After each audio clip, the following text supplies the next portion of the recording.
If you want to save big money on your grocery bill and you are not doing this one thing that I am going to talk about in my video today, you have got to start doing that, and I'm going to prove it to you. I'm going to show you why.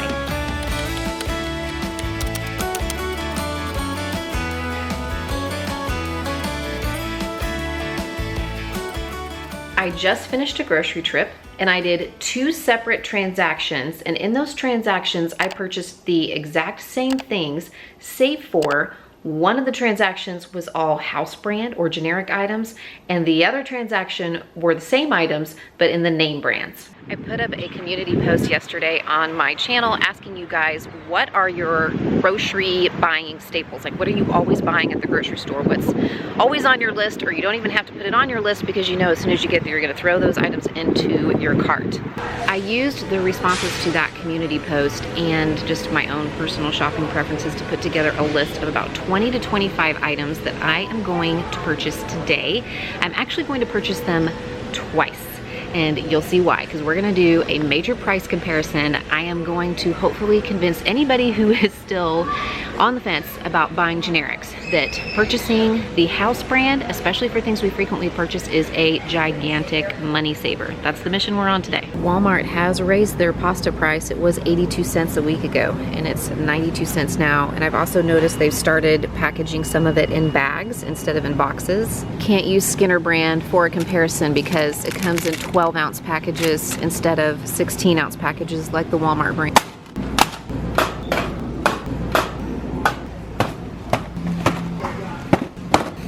I am delighted to be working with UpStart today to bring you today's video. With prices rising on almost everything, I know a lot of us are looking for a little bit of wiggle room in our household budgets so that we can offset the rising costs of those items. But wiggle room in our budgets can be really hard to find whenever we are trapped by high interest debt, especially high interest credit card debt. And that's where UpStart comes in. Whereas traditional lenders look almost exclusively at a person's credit history, their employment, and their assets, UpStart uses non-traditional data like a person's education, their residence, their employment history in order to qualify borrowers. UpStart knows you're more than just a credit score, so they look at those other factors in your application so that they can try to find you a smarter rate for your loan. Whether it's paying off credit cards, consolidating high interest debt, or funding personal expenses, UpStart can help you get one fixed monthly payment with a clear payoff date. U.S. News' median overall rating for loan lenders is 4 out of 5 stars, and they give UpStart an average rating of 4.3 out of 5 stars, including 4.6 for their customer service. NerdWallet.com's 2022 review of UpStart personal loans gives it 4.5 out of 5 stars, citing that it is a fast funding option for borrowers with low credit scores and strong earning potential. Credit Karma also really likes UpStart. Their overall lender rating for UpStart is 4.8 out of 5 stars. UpStart has helped almost 2 million people to date on their path to financial freedom, so don't wait. Check your rate today. You can follow the link in the description box below, upstart.com/Mindy. So UpStart could potentially be a really great tool for somebody who feels trapped by high interest debt and really needs a better, smarter rate so that they can pay their debt down faster or lower their monthly payments so that they can redirect some of that cash to other necessities. You can check your rate in minutes for loans between $1,000 and $50,000 without impacting your credit score. So go to upstart.com/Mindy and check your rate today. And thank you so much to UpStart for sponsoring today's video. 3 things that kept popping up in the comments over and over and over again that a lot of people said were just, you know, I'm always going to purchase those at the grocery store almost every trip, were eggs, bread, and milk. So I will definitely be picking those things up. And milk, I know, is a very personal thing. People like their specific kind, you know, if it's dairy milk or if it's plant-based milk, they like their specific amount. You know, are you buying a gallon or are you buying a quart? So I know that can vary greatly depending on what people's preferences are.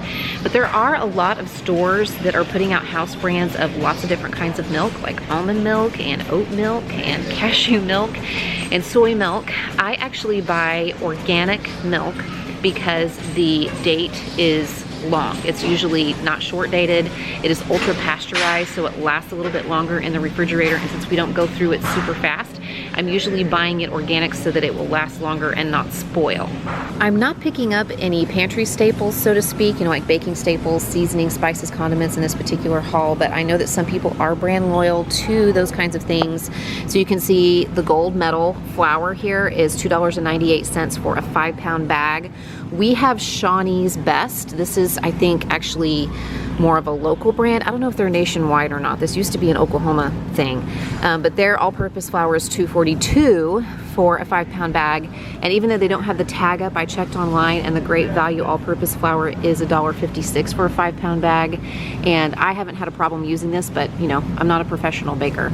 And the sugar, you've got $3.43 for a 4-pound bag of the C&H. And you can't tell by the tag, but I scanned it in the Walmart app. 4 pounds of Great Value brand granulated sugar is $2.12. And then the spices, let me tell you, you've got $1.18 for the Great Value brand ground cinnamon. And then if you come up here to the McCormick, it is $3.12. And I feel like is this smaller? I think this might be smaller. 2.37 ounces is what this one says. How much is this one? 2.5. So this, the Great Value, it's even a little bit more cinnamon that you're getting. I'm trying to pick out a name brand peanut butter to compare to the store brand peanut butter, and I really want to go with Peter Pan because I grew up eating this. This is what we always had. But I always buy the natural no stir in the store brand, and Peter Pan, at least here at Walmart, they don't have a comparable to that. So I guess I'm going to go with, this is the natural creamy peanut butter in the Jif brand, and it is still 16 ounces, which is the same as the Great Value I just put in the cart. I'm realizing as I put these things in the cart that I am really going to be taking one for the team because I am going to purchase both of these grocery hauls in separate transactions. The things I do for YouTube. Coffee is a must in my house, and actually it was mentioned quite a lot in the community post that I made, and I'm trying to find a brand that I can purchase to compare to the store brand, but Starbucks only has it in 7-ounce packages or 17-ounce packages. We've got Dunkin' Donuts here in 12-ounce packages, so I'll probably pick that up. It's really pricey. The community is a little bit more affordable, but they don't have any flavors, and I picked up like a vanilla coffee. Bread is also something I know people are pretty particular about, myself included. I don't know, I guess I'm not that particular because I will occasionally buy this just inexpensive like house bread, especially whenever we're on a tight budget. It's 93 cents. Ooh, it's gone up 5 cents. It used to be 88 cents. But I'm going to go just a little bit higher end for this particular haul because we're going to use this to make toast and sandwiches and stuff, and Walmart carries these kinds of breads, and I really like this sourdough loaf. So we're gonna get some of that and then a comparable name brand. Oh, Walmart discount bakery rack. How I heart you. You're the real MVP. The egg situation continues to be really odd. I'm not buying eggs today because I just bought a dozen eggs at Walmart, and the cage-free brown eggs were cheaper than just like the store brand, like the regular white factory eggs. I pointed that out in my Instagram stories the other day, and it was the same situation today. And when I compared them to the Eggland's Best, again, the Eggland's Best, where the brown eggs were concerned, the Eggland's Best were more. But I noticed that if you're just buying standard, like Great Value brand eggs, a dozen Great Value brand, just regular eggs are $3.04 today. But you can get a dozen Eggland's Best regular eggs for $2.77. So the name brand today was less expensive. Eggs are kind of difficult to compare because from region to region and place to place, they fluctuate wildly. And they fluctuate wildly here just like from week to week and month to month, even when we're not living in like crazy inflation times. Now, don't get me wrong. I'm not saying that you can't be brand loyal to some things. I've often talked about Oreo cookies being something that I buy, just the Nabisco brand Oreo. I feel like Oreos can't be duped. They're just a very singular taste that is very difficult to mimic. Another thing that I believe can't be duped is the Kraft mac and cheese. And if you have kids, maybe you have tried other brands of mac and cheese. I feel like my kids always know when it isn't Kraft mac and cheese, and maybe they'll still eat it, but it's just not the same. I'm just saying that for the most part, if we are willing to make the switch to store brand items, we can save an awful lot on our grocery budget. And for me, the more simple the item is, like plain rice, plain pasta, canned tomatoes, beans, those things I think are going to be very close to the name brand because the ingredient list is very limited, and they're not gonna have whatever that, you know, specialty ingredient list is that makes Kraft mac and cheese Kraft mac and cheese. You know what I'm saying? I have known that buying name brand is a pretty big markup for a long time, and even I was shocked at my total. These are the items I chose to purchase for the cost comparison that we're going to do of name brand versus store brand. And I think we can all agree that a lot of these are items that you would find in a lot of standard kitchens, at least here in the US, especially for people who are feeding families. Just a few things that I want to point out about this haul before we do the final cost comparison. My 2 bags of chicken breast are very comparable. They're both 3-pound bags, and they both have the same statement on the bag that says contains up to 15% chicken broth, salt, portions with rib meat. So those are 2 comparable products. These 2 bags of broccoli are not exactly comparable because the name brand one, the bird's eye, is actually smaller. There are only 10.8 ounces of frozen broccoli florets in here, and there are a full 12 ounces, which has been a standard size bag, at least at my Walmart for a while, in the Great Value brand. I mentioned in the store about buying organic milk because it lasts a long time in the refrigerator since it's ultra pasteurized. And my Great Value brand does have a best by date of 6/20. It is April 20th today, so 2 months in the refrigerator. And then the Horizon, the name brand, has a best by date of the 14th of June. Onions were on a lot of people's lists, and I wanted to point out that I usually buy yellow onions because they're the cheapest, and I almost always get a big bag of onions because the price per pound is going to be the best whenever I buy them in 3-pound bags. And onions last a really long time in the refrigerator, so I highly recommend buying them in bulk instead of buying them just 1 or 2 at a time if you have storage space in your refrigerator. Fruits and vegetables were on everyone's list, and we know that it's best usually to buy them in season, but apples are something that people mentioned specifically a lot, that they almost always get apples. I typically only buy apples in the fall and the winter because that's typically when they're in season, and I am sometimes wondering if I'm picking them up in the summer exactly how fresh, quote unquote, they are. So I did pick up some apples today. We're almost into May, so really kind of past apple season. But I also picked up some grapes for my store brand haul because grapes are in season right now, and these grapes were only $1.48 a pound. Several people mentioned bell peppers. We love bell peppers, and we're actually coming into bell pepper season because they're in season in the summertime, but I usually find that they're pretty expensive. So I did pick up 2 bell peppers since that was listed as something that people usually get, but I also picked up some asparagus because asparagus was only $1.48 for a pound. So this is a pound of bell peppers compared to a pound of asparagus, and this is 2 pounds of grapes compared to 2 pounds of apples. I also really wanted to pick up some kind of cracker product. They did not have the store brand of the Cheez-It cracker, which is what I would prefer to buy, but we like these as well. So I went ahead and got the Ritz, and this is a 13.7 ounce package, and this is also a 13.7 ounce package. Graham crackers, also something that we usually have on hand around here. We love graham crackers and milk.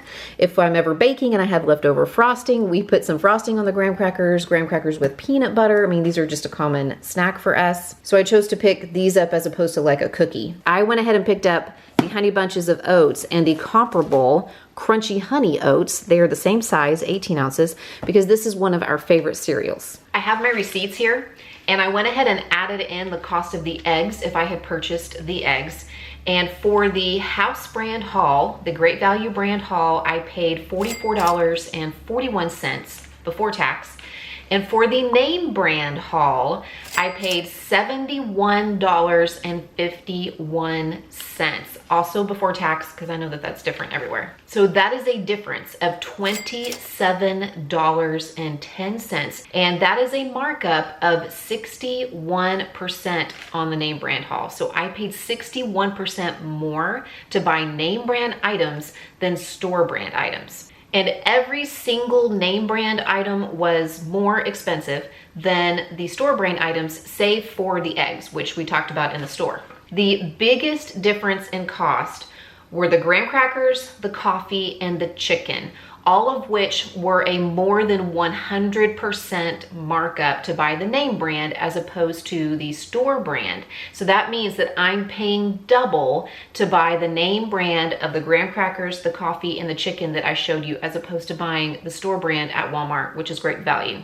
Another surprising one was bread. That loaf of sourdough bread, I paid almost 60% more, 59% more to buy the Pepperidge Farm sourdough loaf as opposed to the Great Value loaf that I showed you, which were both comparable sizes, comparable quality. The frozen broccoli florets were almost a 100% markup in the name brand also. It was $1.97 for that package from Bird's Eye as opposed to $1 for the package in the Great Value brand. And remember, the Great Value brand was actually a 12-ounce package and the Bird's Eye one was a little bit less than 11 ounces. But I know a lot of people are still hesitant to buy the house brand because they wonder, is it truly the same? Does it taste the same? Does it have the same texture? Is it really the same quality? Is it something that I can live with making the switch? Well, let me test this theory out. I'm actually going to offer some of these products in name brand and house brand to the most discerning palates in my household, which belong to my children. Brick, is there one that's better than the other one, or are they both kind of the same? What do you think? I think the cherry's a little better. Okay. Is it just because of the cherry flavoring, or do you think the yogurt is better? The cherry. All right. So if this one was cherry flavored, you'd probably like it just as well? Yeah. It's more creamy. Oh, you like the peach one because it's creamier? Yeah. McKenna is smelling them. This one smells cinnamony. Graham crackers. You like A better? Yeah. Okay. A is better because it has the original flavor. I like B better because it was more crunchier. You like B because it's crunchier. Okay. For my viewers, the A was the Honey Maid graham cracker and the B was the Aldi brand, or not the Aldi brand, the Great Value brand graham cracker.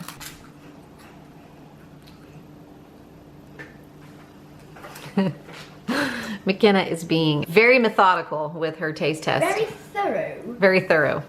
Okay, so they both liked the Ritz cracker as opposed to the Great Value brand, but the reason was because they said that the Ritz cracker tasted saltier. So it wasn't so much about the texture or the taste, it was that the Ritz one was saltier. We're trying out the cheese now. Brick has decided to pair it with the cracker.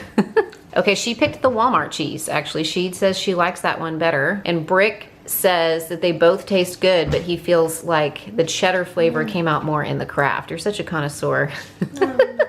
What about with crackers? Oh, there's more. There's more, silly. Okay, there you have it from the very discerning palates of my children in the house. I personally cannot taste a difference between the cheeses. I can't taste a difference between the crackers. The graham crackers for me, I think Brick hit it on the head. Like it's about the texture. The Walmart brand graham crackers are just a little bit crispier, which I actually kind of prefer. And then the yogurts were two different flavors, but you know, they seem pretty comparable. My kids obviously gobbled both of those up and then finished up the rest of the 2 containers that I opened for the little taste test. So you can take that for what it's worth. Thank you so much for watching. I hope this gave you something to think about and maybe some ideas. What are you brand loyal to? I mentioned Oreos and Kraft macaroni and cheese in this video. You can leave me a comment and let me know, what are you going to buy the name brand no matter the cost, because you just gotta have it. And also thank you again to UpStart for sponsoring today's video. Don't forget to go to upstart.com/Mindy to check your rate today.